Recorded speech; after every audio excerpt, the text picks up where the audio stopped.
What's going on, y'all? It's your boy, Slayer95, back at you with another video. I'm back with the juice once again. So, I want to talk a little bit about our doofus of a head coach, an egotistical, the soprano wannabe, Nick Sirianni. And what you displayed yesterday, man, was mind-boggling to say the least. And I hate to break it to you guys, but you probably already knew this, but we're dead in the water. And this guy is stubborn as hell, and he's never gonna change or grow or evolve. And we got some real talented players on this roster, and they're only going to digress and be stuck with their contracts, with how some of their contracts are played out here. And like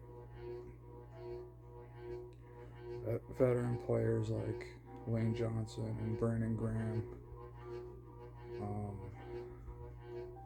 I'm trying to think of all their old heads we got. I don't know. Jordan Malata, I guess. But yeah, and speaking of Jordan Malata, he got absolutely dominated by Myles Garrett. But you know, it's Myles Garrett, so I'm not gonna be too harsh on the guy. But that's neither here nor there. Anyway, back to the clown of a head coach we got. And you know what you do with, like, in your post-game presser, like bringing your kids to, like, I don't know, shield you from being protected, from getting hit by the questions, the media. Excuse me.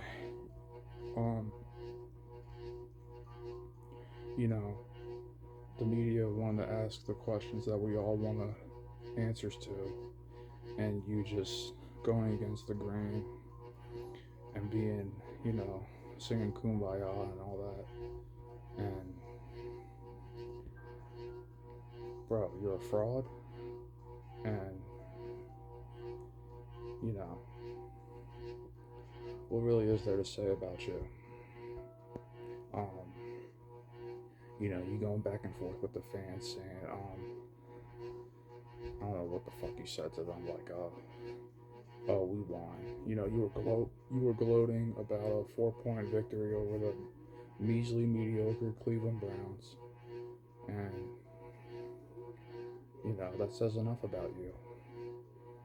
You know, you're dense and egotistical and a fraud, a lunatic,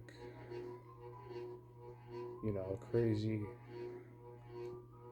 you know, you're not it. And, you know, it's no wonder Jalen Hurts hates you and the media doesn't have your respect at your profession. And it is what it is. And we got the New York Football Giants coming up at MetLife in East Rutherford. And I know you're not going to bring your A game with your idiotic playbook and strategy, and you know, you handcuffing the coaching staff, and more likely Vic Fangio, you know, with you so calling defensive plays now, and you know, Kellen Moore being your puppet, and you, Howie Roseman, you know, kissing your ass and giving you the keys to the kingdom of running this franchise. And Howie Roseman's,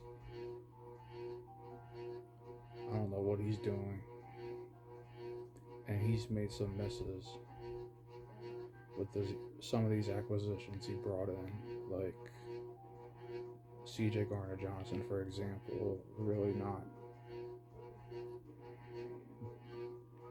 I mean, he's like hit or miss this year. I mean, he's made a couple of good tackles and good plays every here and there, but he's been a complete no-show and a miss. 5 games into the year, and Devin White was a complete disappointment. But that's more on.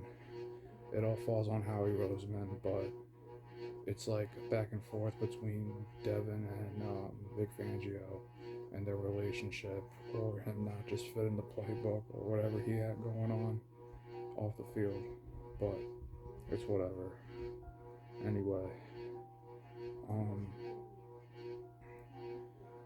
it's time for Jeffrey Lurie, man, to put your foot down and have a. You gotta do something. Set Howie Roseman straight and cut Nick Sirianni loose, because you're just bringing the air and the energy and the vibes out of the locker room, out of the fan base, and it's unacceptable, man, and it's unnecessary, and I'm gonna just leave it at that.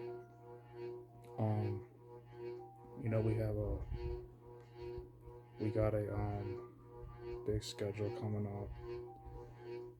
The Giants, and then I believe the Bengals, and then the Jaguars at home. And then we got, who knows, maybe we have a tougher schedule down the line later on in the year with, big contending teams. And hopefully Nick is gone by that point and we somehow get it together. But, I'm not trying to look down that line, but you can't help it. And yeah, it's not looking good right now, you guys. And I'm gonna get out of here. It's your boy Eagle Slayer 95 signing on out of here. Get it together. And yeah, I'm tired of this. Slayer out.